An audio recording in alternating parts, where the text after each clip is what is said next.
नमस्कार विद्यार्थियों, मैं आरएल चौधरी आपके अपने YouTube channel RL sir reasoning में आप लोगों का हार्दिक स्वागत और अभिनंदन करता हूं।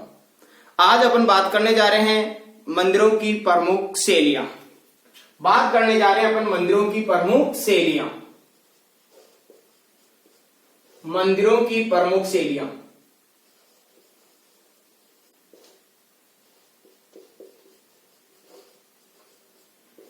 देखिए, अगर मैं बात करूं भारत स्तर की, तो भारत में प्रमुख शैलियां कितनी है? 3। भारत में मंदिर निर्माण की प्रमुख शैलियां कितनी है? 3। प्रथम शैली आती है विद्यार्थियों नागर शैली। नागर शैली।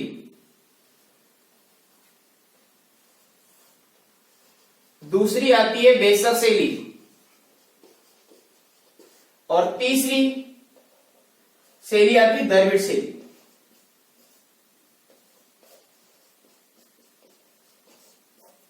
तो भारत में मंदिरों की जो 3 शैलियां प्रचलित है, कौन कौन सी शैली है? सबसे पहले कौन सी शैली है? नागर शैली।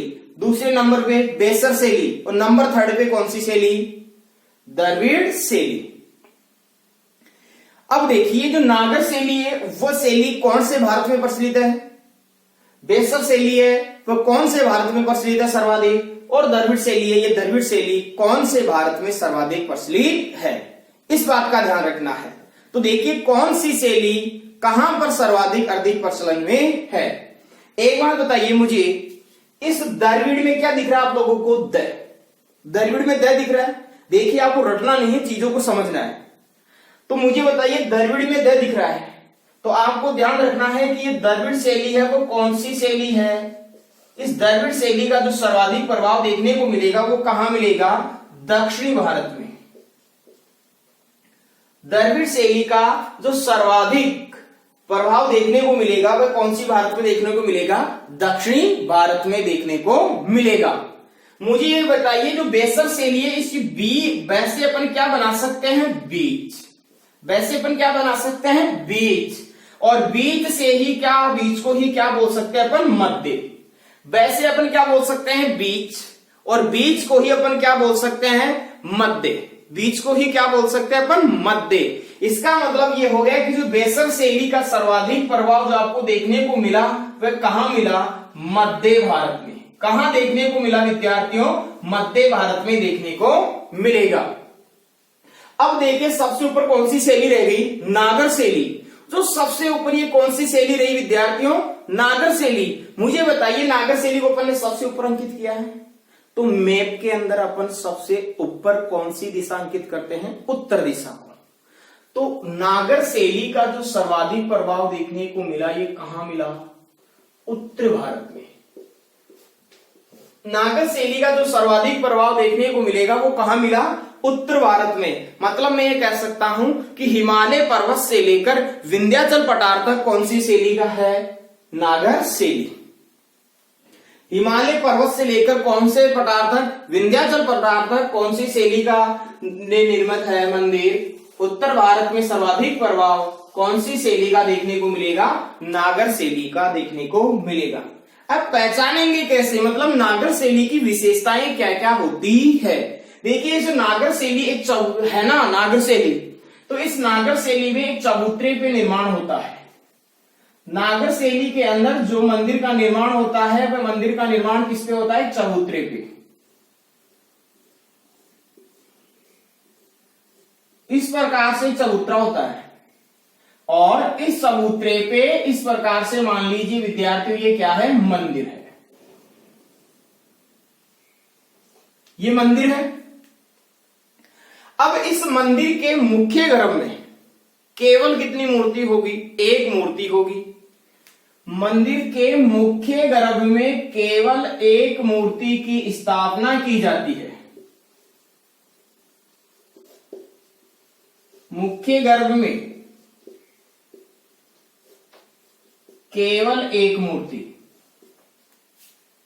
दूसरी विशेषता क्या है कि जो मूर्ति होगी इस मूर्ति के यहां चारों ओर परिक्रमा के लिए मार्ग होगा। परिक्रमा के लिए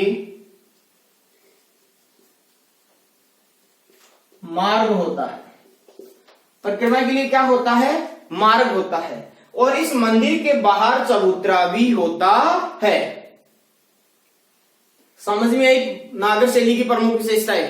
नागर शैली की प्रमुख विशेषताएं क्या क्या है? मुख्य गर्भ में केवल कितनी मूर्ति होगी? एक मूर्ति होगी। मंदिर का निर्माण एक ऊंचे चबूतरे पे करवाया जाता है और मंदिर के बाहर भी चबूतरा होता है। दूसरी बात, जो ये मूर्ति है, इस मूर्ति के चारों ओर परिक्रमा के लिए क्या छोड़ दिया जाता है? मार्ग छोड़ दिया जाता है या रास्ता छोड़ दिया जाता है। क्या मेरी ये बात यहां तक समझ में आ गई आपको? क्या आप लोगों के नागर शैली की विशेषताएं समझ में आ गई? नागर शैली की विशेषताएं समझ में आ गई। और नागर शैली कौन से भारत में सर्वाधिक प्रभाव देखने को मिलेगा? उत्तर भारत में देखने को सर्वाधिक प्रभाव मिलेगा। अपन कह सकते हैं हिमालय पर्वत से लेकर विंध्याचल पठार तक इसका, हिमालय से लेकर विंध्याचल पठार तक इसका प्रभाव देखने को मिलेगा। नेक्स्ट अपन देखेंगे, दूसरी को छोड़ेंगे। बेसर को फिलहाल छोड़ रहे, कौन सी देख रहे हैं? द्रविड़ शैली। तो इस द्रविड़ शैली में निर्मित मंदिरों की प्रमुख विशेषताएं क्या क्या है? द्रविड़ शैली, द्रविड़ शैली का सर्वाधिक प्रभाव कहां पर देखने को मिलेगा? मैंने आप लोगों को बताया कि रटने की जरूरत नहीं है। द से द्रविड़ तो आपको ध्यान रखना है। द से दक्षिणी भारत में देखने को सर्वाधिक प्रभाव मिलेगा। कहां पर मिलेगा विद्यार्थियों? दक्षिणी भारत के अंदर। अब देखिए इस दक्षिण, ये जो द्रविड़ शैली है, इस द्रविड़ शैली का मंदिर एक ऐसे वर्गाकार चबूतरे में निर्माण होगा। मतलब ये क्या है? चबूतरा। और ये चबूतरा कैसा होता है विद्यार्थियों? वर्गाकार। द्रविड़ शैली के मंदिरों का निर्माण एक वर्गाकार चबूतरे पे होता है और इस बेसर शैली के जो मंदिर होते हैं, इन मंदिरों में अनेक मंजिलें होती है। अनेक मंजिलों से निर्मित ये मंदिर होते हैं और ऊपर ही ऐसे होता है। जो ये अनेक मंजिलें होती है, ये जो बीच वाली मंजिलें होती है, इन्हें बोला जाता है गुमंदाकार। क्या बोला जाता है? गुमंदाकार। इस शैली के जो मंदिरों का जो ऊपर से सबसे ऊपरी टॉप भाग होता है, इसको बोला जाता है पिरामिडानुकार। क्या बोला जाता है? पिरामिडानुकार।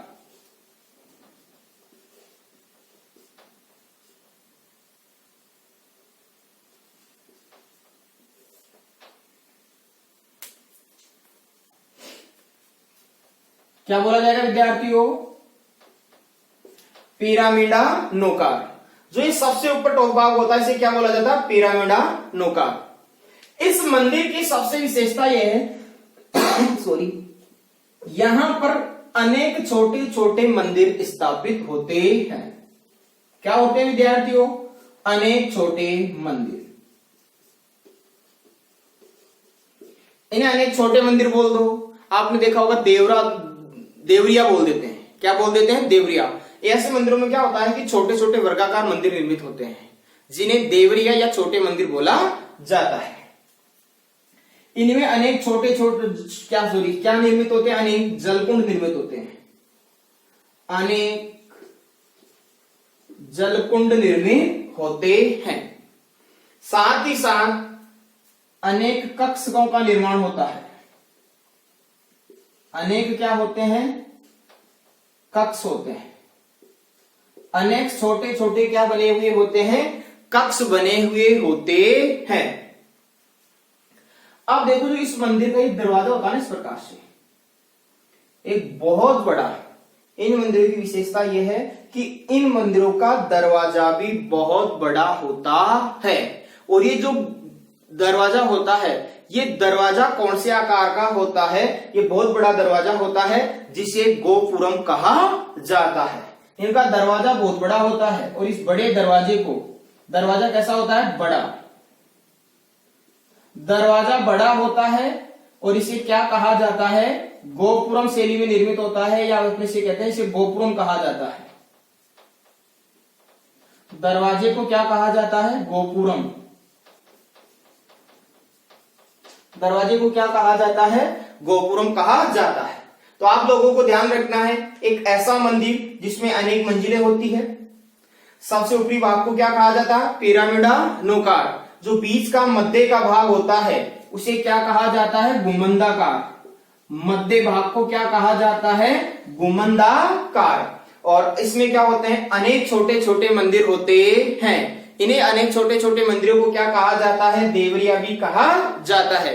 और इसमें क्या होते हैं? जलकुंड होते हैं। जो चबूतरे का निर्माण होता है, ये मंदिर के नीचे एक आधा वर्गाकार होता है। चबूतरे का निर्माण कैसा होता है? वर्गाकार होता है। अब देखिए, जो ये वर्गाकार होता है और इसके जो ये दरवाजा होता है, दरवाजा बहुत बड़ा होता है, जिसे क्या कहा जाता है? जिसे गोपुरम कहा जाता है। इस प्रकार का अगर आप बात करो, राजस्थान में इस प्रकार का उदाहरण कौन सा मंदिर है? तो इस प्रकार का है राजस्थान में कौन सा मंदिर? रंगनाथ का मंदिर, रंगनाथ मंदिर। और ये रंगनाथ मंदिर कहां पर स्थित है? पुष्कर में। और पुष्कर तो कहां पर स्थित है? अजमेर में स्थित है। तो आप लोगों की समझ में आई होगी। भारत में मुख्यतः कितनी शैलियां हैं? 3 शैलियां। नागर शैली कौन से भारत में? उत्तर भारत में। बेसर शैली कौन से भारत में? मध्य भारत में। द्रविड़ शैली कौन से भारत में? दक्षिणी भारत में। नागर शैली की विशेषताएं, एक ऊंचे चबूतरे में मंदिर का निर्माण होता है। मंदिर के बाहर भी चबूतरा होता है। मंदिर के मुख्य गर्भ में केवल कितनी मूर्ति स्थापित होगी? एक मूर्ति स्थापित होती है। और मूर्ति के चारों ओर परिक्रमा के लिए मार्ग छोड़ दिया जाता है। और आपको ध्यान रखना है कि ये नेक्स्ट कौन सी पढ़ी अपन ने? द्रविड़ शैली। द्रविड़ शैली का जो मंदिर होता है, उस मंदिर का निर्माण अनेक मंजिलों में होता है, जिसके मध्य जो ये मध्य की भाग होता है या मंदिर की मंजिलें होती है, उन्हें क्या बोला जाता है? गुमंदाकार बोला जाता है। सबसे ऊपरी भाग किस प्रकार का होता है? पिरामिडानुकार का होता है। और इस मंदिर में अनेक क्या बने हुए होते हैं? कक्ष। इसी प्रकार के मंदिरों में अनेक क्या बने होते हैं? अनेक छोटे छोटे मंदिर, जिन्हें देवरिया भी कहा जाता है। और इसमें अनेक क्या बने हुए होते हैं? जलकुंड बने हुए होते हैं। और जो चबूतरे का निर्माण होता है, वो चबूतरा कैसा होता है? वर्गाकार। और इस मंदिर का दरवाजा जो होता है वो कैसा होता है? बहुत बड़ा होता है। और उस दरवाजे को, जो बहुत बड़ा दरवाजा होता है, उस दरवाजे को क्या कहा जाता है? गोपुरम कहा जाता है। और इस प्रकार की द्रविड़ शैली का उदाहरण अपने राजस्थान में देखने को कहां मिलेगा? रंगनाथ जी का मंदिर कहां पर स्थित है? पुष्कर में। और पुष्कर तो कहां स्थित है? अजमेर में स्थित है। अब देखिए, अपन ने दूसरी शैली को छोड़ दिया, अपन ने दूसरी शैली में कुछ नहीं पढ़ा। तो देखिए, दूसरी शैली कौन सी शैली थी आपकी? बेसर शैली। दूसरी शैली कौन सी विद्यार्थियों? बेसर शैली। तो इस बेसर शैली की मैं बात करूं तो बेसर शैली क्या है? तो ये विद्यार्थियों, बेसर शैली नागर शैली प्लस द्रविड़ शैली, इन दोनों के मिश्रित रूप को ही क्या कहा जाता है? इन दोनों का मिश्रित रूप ही क्या कहलाता है? बेसर शैली। मतलब बेसर शैली में जो मंदिर निर्मित होंगे, उनमें कुछ विशेषताएं तो किसकी होगी? नागर शैली की। और कुछ विशेषताएं किसकी होगी? द्रविड़ शैली की। ऐसी शैली में निर्मित मंदिर कौन सी शैली के कहलाएंगे? बेसर शैली के। और इसका सर्वाधिक प्रभाव है जो कहां देखने को मिलेगा? आपको मध्य भारत में देखने को मिलेगा। तो देखिए, अपन ने देखी मुख्य शैलियां। अपन ने क्या देखी विद्यार्थियों? मुख्य शैलियां देखी। और इन शैलियों में आप लोगों को ध्यान रखना है कौन सी शैली का प्रचलन कहां पर अधिक होता है। आगे अपन देख रहे हैं इस नागर शैली को वापस अपन देखेंगे।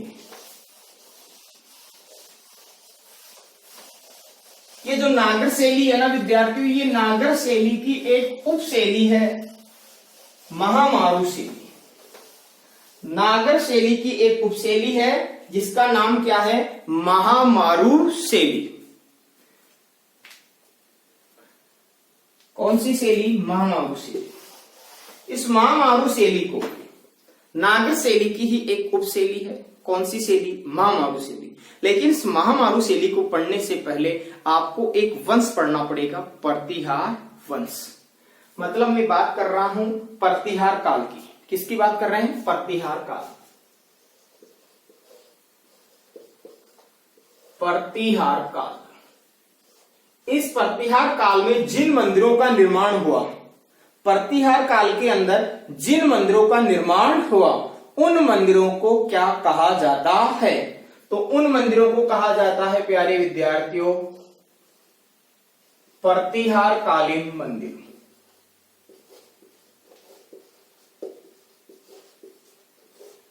प्रतिहार काल में जिन मंदिरों का निर्माण हुआ उन मंदिरों को क्या कहा जाता है? प्रतिहार कालीन मंदिर। और ये जो प्रतिहार कालीन मंदिर है, ये मंदिरों का निर्माण कौन सी शैली में किया गया है? तो इन मंदिरों की शैली कौन सी है? महामारू शैली। कौन सी शैली है? महामारू शैली।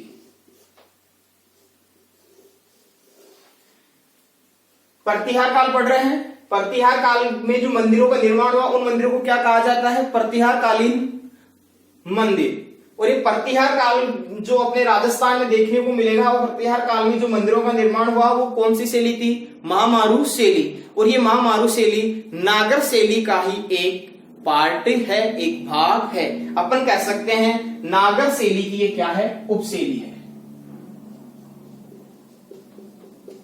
नागर शैली की क्या है बच्चों? ये उपशैली। नागर शैली की क्या है? उपशैली है। ये जो प्रतिहार काल था, ये प्रतिहार काल की समयावधि क्या है? तो ये जो प्रतिहार काल था ये 8वीं सदी से लेकर कौन सी सदी तक? 12वीं सदी तक कौन सा काल माना जाता है? प्रतिहार काल माना जाता है। 8वीं सदी से लेकर 12वीं सदी तक जो मंदिरों का निर्माण हुआ उन मंदिरों को क्या कहा जाता है? प्रतिहार कालीन मंदिर। अब देखिए इस राजस्थान में बात कर रहे हैं अपन किसकी प्यारे विद्यार्थियों? राजस्थान की। बात किसकी हो रही है यहां पर? राजस्थान की। तो राजस्थान के अंदर प्रतिहार कालीन मंदिरों का प्रमुख केंद्र कौन सा है? एग्जाम में क्वेश्चन आ सकता है। सेकंड ग्रेड टीचर के एग्जाम में क्वेश्चन आया हुआ भी है, जो पिछला भी एग्जाम हुआ है कि राजस्थान में प्रतिहार कालीन महामारू शैली का प्रमुख केंद्र कौन सा है? तो देखिए प्रतिहार कालीन महामारू शैली के प्रमुख कौन से केंद्र है राजस्थान में? राजस्थान में प्रमुख केंद्र, राजस्थान में जो आपको प्रमुख केंद्र देखने को मिलेगा वह मिलेगा ओसिया में,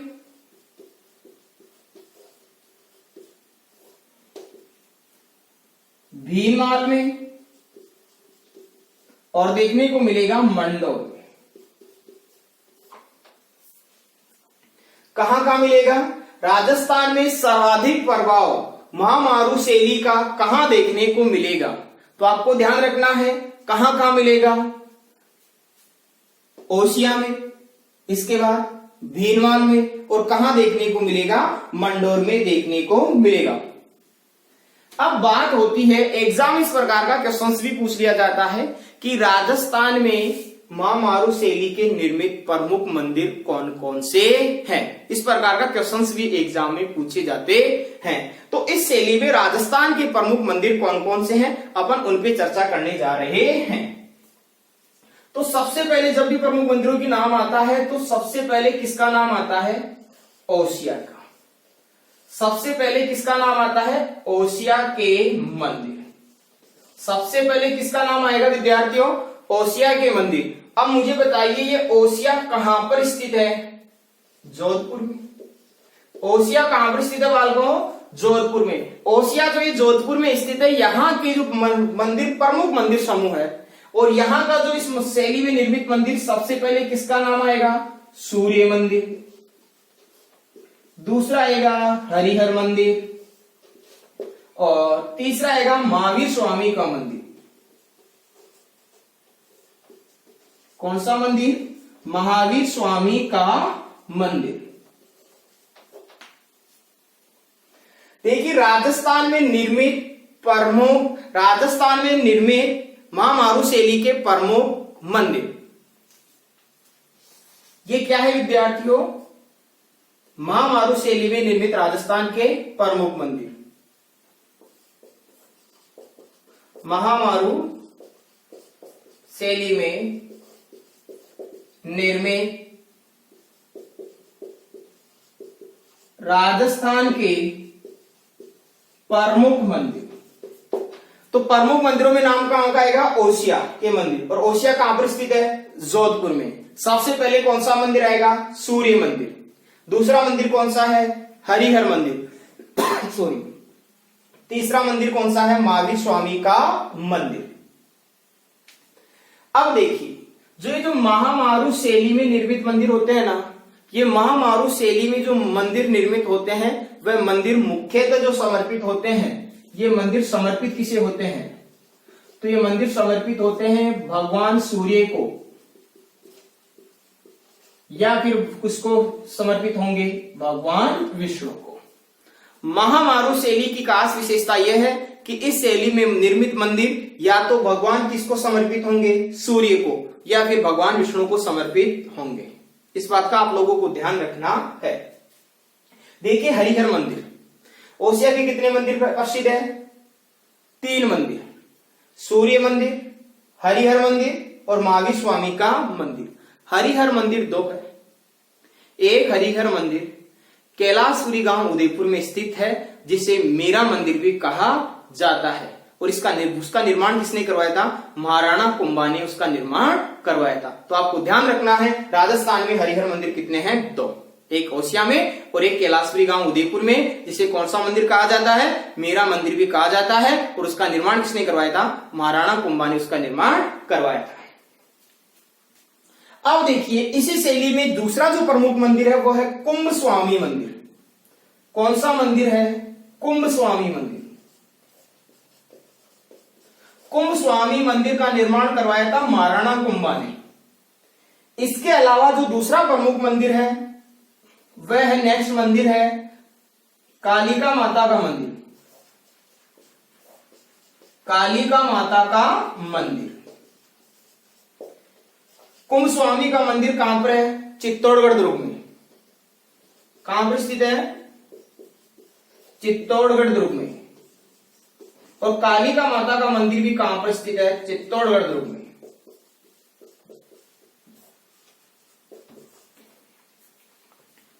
फिर से देखिएगा, प्रतिहार काल।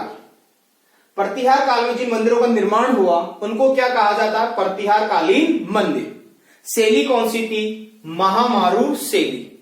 और इस शैली में निर्मित मंदिर किनको समर्पित होते हैं? या तो समर्पित होंगे भगवान सूर्य को, या समर्पित किसको होंगे? फिर भगवान विष्णु को। ये महामारू शैली किसका भाग है? नागर शैली की उपशैली है, या नागर शैली का ही भाग है। प्रतिहार काल राजस्थान में कब से कब तक रहता है? 8वीं सदी से लेकर 12वीं सदी तक, मतलब 8वीं शताब्दी से लेकर 12वीं शताब्दी तक। राजस्थान में प्रमुख केंद्र कौन सा है? किसका? महामारू शैली के प्रमुख केंद्र कौन से हैं? तो राजस्थान में महामारू शैली के प्रमुख केंद्र कौन कौन से हैं? ओसिया, भीनमाल और मंडोर। महामारू शैली में राजस्थान के, फिर से मैं वापस बोल रहा हूं, महामारू शैली में राजस्थान के प्रमुख मंदिर कौन से हैं? या अपन कह सकते हैं प्रतिहार कालीन महामारू शैली में निर्मित राजस्थान के प्रमुख केंद्र। तो प्रतिहार कालीन महामारू शैली में निर्मित राजस्थान के प्रमुख केंद्र कौन से होंगे? ओसिया, भीनमाल और मंडोर। आप लोगों को ध्यान रखना है। नेक्स्ट है कि महामारू शैली में निर्मित राजस्थान के प्रमुख मंदिर। केंद्र अलग है, केंद्र का सवाल आ जाए तो आपका आंसर क्या होगा? ओसिया, भीनमाल और मंडोर। इसके अलावा और जगह पे भी है, लेकिन प्रमुख स्थान यह है। नेक्स्ट आप लोगों को ध्यान रखना है कि महामारू शैली में निर्मित राजस्थान के प्रमुख मंदिर। ओसिया के मंदिर, ओसिया कहां पर स्थित है? जोधपुर में। और यहाँ के कौन कौन से मंदिर है? सूर्य मंदिर, हरिहर मंदिर, महावीर स्वामी का मंदिर। कुंभ स्वामी का मंदिर निर्माण किसने करवाया था? महाराणा कुंभा ने। और कहां पर स्थित है? चित्तौड़गढ़ दुर्ग में। कालिका माता का मंदिर, और ये कहां पर स्थित है? चित्तौड़गढ़ दुर्ग में स्थित है। देखिए, जो कालिका माता का जो मंदिर है ये मूलतः सूर्य का ही मंदिर है। मतलब मूलतः ये मंदिर कैसा है? सूर्य मंदिर है। लेकिन चित्तौड़गढ़ दुर्ग पे क्या होता है कि बहुत बार आक्रमण हुए, आक्रमणकारियों ने इस मंदिर को तोड़ दिया। इस मंदिर को आक्रमणकारियों ने तोड़कर यहाँ पर मूर्ति की स्थापना किसकी की? कौन सी मूर्ति की स्थापना कर दी? कालिका माता की मूर्ति की स्थापना कर दी। इसीलिए ये क्या कहा जाता है? कालिका माता का मंदिर। अन्यथा ये मूलतः कौन सा मंदिर है? सूर्य मंदिर ही है।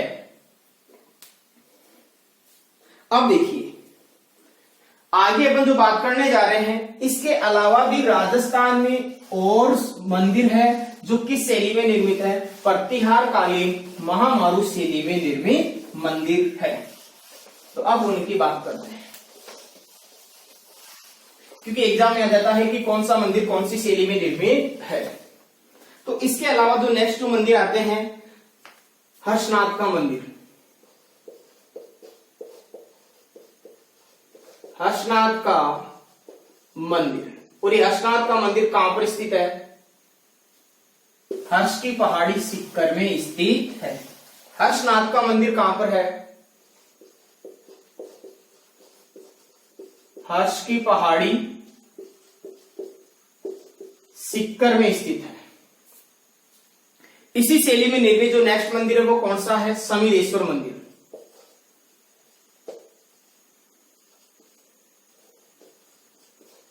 और ये समीरेश्वर मंदिर कहां पर स्थित है? चित्तौड़गढ़ दुर्ग में। कहां पर स्थित विद्यार्थियों? चित्तौड़गढ़ी दुर्ग में। इसके अलावा जो मंदिर है सचियाई माता का मंदिर। सचियाई माता का मंदिर, ये जो सचियाई माता का मंदिर स्थित है ये कहां पर स्थित है? ओसिया में।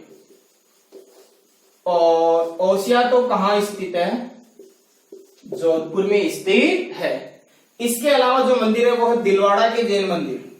दिलवाड़ा बोल दो या देलवाड़ा बोल दो। दिलवाड़ा के जैन मंदिर। और ये दिलवाड़ा के जैन मंदिर कहां पर है? माउंट आबू सिरोही में।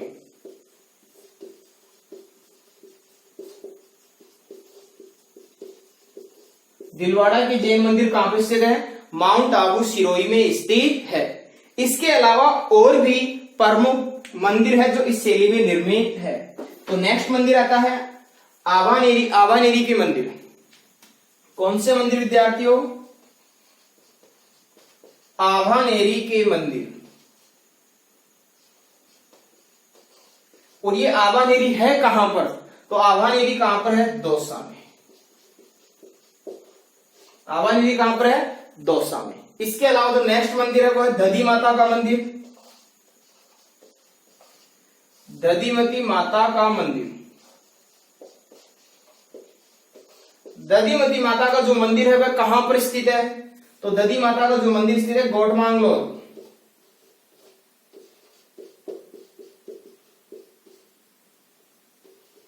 और ये गोटमांगलोर कहां पर स्थित है? नागौर। नेक्स्ट जो मंदिर है वो जगत अंबिका माता का मंदिर।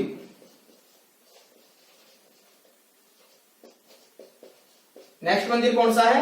जगत अंबिका माता का मंदिर। और ये जगत अंबिका माता का मंदिर कहां पर है? जगत गांव आहड़ के निकट उदयपुर में स्थित है। जगत गांव आहड़ के निकट उदयपुर में स्थित है। नेक्स्ट जो मंदिर है, नेक्स्ट मंदिर है सास बहू का मंदिर। कौन सा मंदिर है? सास बहू का मंदिर। प्यारे विद्यार्थी, सास बहू का जो मंदिर स्थित है वो कहां पर स्थित है? नागदा में। और नागदा कहां स्थित है? उदयपुर में। इस सास बहू के मंदिर को सशस्त्र भाऊ का मंदिर भी कहा जाता है। नेक्स्ट है किराड़ू के मंदिर। और किराड़ू के मंदिर, किराड़ू का प्राचीन नाम क्या है? एग्जाम में पूछा जा सकता है। तो किराड़ू का प्राचीन नाम क्या है? किरातको।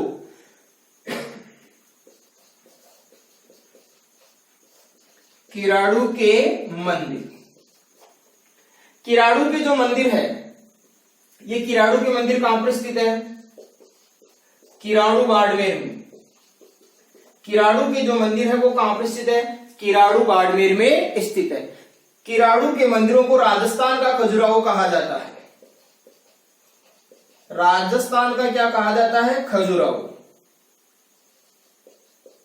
किराड़ू के मंदिरों को क्या कहा जाता है? राजस्थान का खजुराहो। और किराड़ू के मंदिरों के बारे में एक जो दूसरी बात कही जाती है वो ये कही जाती है कि जो किराड़ू के मंदिर है ये राजस्थान में प्रतिहार कालीन महामारू शैली में निर्मित अंतिम मंदिर समूह है।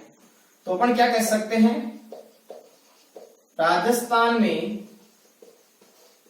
प्रतिहार कालीन महामारू शैली में निर्मित अंतिम मंदिर समूह, अंतिम मंदिर समूह कौन सा है? किराड़ू के मंदिर। देखिए विद्यार्थियों, अपन बात कर रहे हैं महामारू शैली में निर्मित राजस्थान के प्रसिद्ध मंदिर। हर्षनाथ का मंदिर कहां पर स्थित है? हर्ष की पहाड़ी। और ये हर्ष की पहाड़ी कहां पर स्थित है? सिक्कर में स्थित है। जो ये हर्षनाथ का मंदिर है, ये हर्षनाथ का मंदिर चौहानों के कुल देवता के रूप में जाना जाता है। समिदेश्वर का मंदिर कहां पर स्थित है? चित्तौड़गढ़ दुर्ग में स्थित है। इस समिदेश्वर मंदिर का निर्माण महाराणा मोकल ने करवाया था। इसी वजह से इस समिदेश्वर मंदिर को मोकल मंदिर के नाम से भी जाना जाता है। समिदेश्वर मंदिर को किस नाम से जाना जाता है? मोकल मंदिर के नाम से भी जाना जाता है। अन्यथा इसका प्राचीन नाम अलग था। इस मंदिर का निर्माण किसने करवाया था? मोकल ने। इसी वजह से इस मंदिर को क्या कहा जाता है? मोकल मंदिर भी कहा जाता है। महाराणा मोकल ने करवाया, इसी वजह से इस मंदिर को क्या कहा जाता है? मोकल मंदिर भी कहा जाता है। नेक्स्ट अपन बात करें सचियाई माता का मंदिर, ये कहां पर स्थित है? ओसिया जोधपुर में स्थित है। नेक्स्ट है दिलवाड़ा के जैन मंदिर, कहां पर स्थित है? माउंट आबू सिरोही में स्थित है। नेक्स्ट अपन ने पढ़ा आभानेरी के मंदिर, और आभानेरी कहां पर स्थित है? दौसा में। देखिए विद्यार्थियों, जो ये आभानेरी स्थित है, यहां पर आभानेरी की एक प्रसिद्ध है चांद बावड़ी। आप लोगों को ध्यान रखना है, आभानेरी की क्या प्रसिद्ध है? चांद बावड़ी। जो ये चांद बावड़ी है, ये चांद बावड़ी भी कौन सी शैली में निर्मित है? महामारू शैली में निर्मित है। तो आप लोगों को ध्यान रखना है, आभानेरी के पे बहुत सारे क्वेश्चंस भी बने हुए हैं। चांद बावड़ी पे राजस्थान पुलिस कांस्टेबल में भी क्वेश्चन पूछा गया कि चांद बावड़ी कहां स्थित है? तो चांद बावड़ी कहां स्थित है? आभानेरी दौसा में। और ये कौन सी शैली में निर्मित है? अगर शैली पूछ ली जाए तो आप लोगों को ध्यान रखना है, महामारू प्रतिहार कालीन महामारू शैली में निर्मित है। देखिए विद्यार्थियों, नेक्स्ट है दधिमती माता का मंदिर, कहां पर है? गोट मांगलोर नागौर में। देखिए विद्यार्थियों, ये दधिमती माता है, ये दधिच और दायमा ब्राह्मणों की क्या है? कुल देवी है। जगत अंबिका माता का मंदिर कहां पर है? जगत गांव आहड़ के निकट है और उदयपुर में स्थित है। ये जो जगत अंबिका माता का मंदिर है, यहां पर नगर मूर्तियां होने के कारण इस मंदिर को मेवाड़ का खजुराहो कहा। नेक्स्ट है सास बहू का मंदिर, और ये कहां पर स्थित है? नागदा उदयपुर में स्थित है।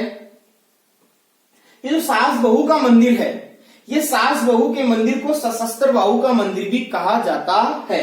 नेक्स्ट अपन ने देखे किराड़ू के मंदिर, और किराड़ू कहां पर स्थित है? बाड़मेर में।